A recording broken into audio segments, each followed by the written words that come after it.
আপনি কি জানেন মুরাদনগরের বেস্ট চা কোথায় পাওয়া যায়, তাও আবার ভরপুর মালাই দিয়ে? তো হ্যালো গাইস, আসসালামু আলাইকুম, কেমন আছেন আপনারা? আশা করি সবাই ভালো আছেন, আমিও ভালো আছি। তো আজকে আমরা চলে গেছিলাম এক কাপ চা নামের এই ফুডকার্টটাতে, যেটা কিনা আমাদের মুরাদনগরের চত্বরের ঠিক অপোজিটে আর কি, এক কাপ চা নামের স্টোরটা আর কি। এই ছিল তাদের খাবারের তালিকা, এবং যাওয়ার পর আমরা অর্ডার দিয়ে দিই। অর্ডার দেওয়ার পর আমাদের প্রথমে সর দিয়ে আঙ্কেলটা বানিয়ে দিচ্ছিল। আঙ্কেল বলবো না, ভাইয়া বলবো, আমাদের ভাইয়ের বয়স আর কি। তো তারপর ভাইয়া সুন্দর করে বানিয়ে দিচ্ছিল।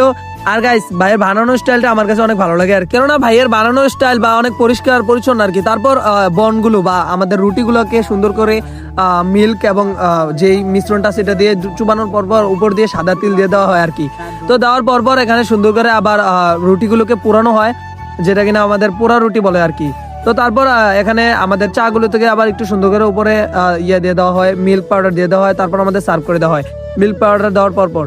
আর এখানে তাদের আরো বিভিন্ন ধরনের জুস লাচ্ছি আইটেমও ছিল। তো তারপর আমরা চা নিয়ে নিই। আর গাইস, তারপর চাটা হাতে নিয়ে নেই। আর চাটা মোটামুটি অনেক দেখতে অনেক ভালো লাগতেছিল। খাবার পরে বোঝা যাবে এটা আসল টেস্ট। আর তারপর সুন্দর করে রুটিটা ছিঁড়ে নিয়ে চায়ে চুবিয়ে দেই। চায়ে চুবিয়ে দেওয়ার পর একটু ভালো করে রুটিটাকেও একটু খাওয়াই নিতেছিলাম আর কি। খাওয়াই নেওয়ার পর আমি মুখে নিয়ে নেই।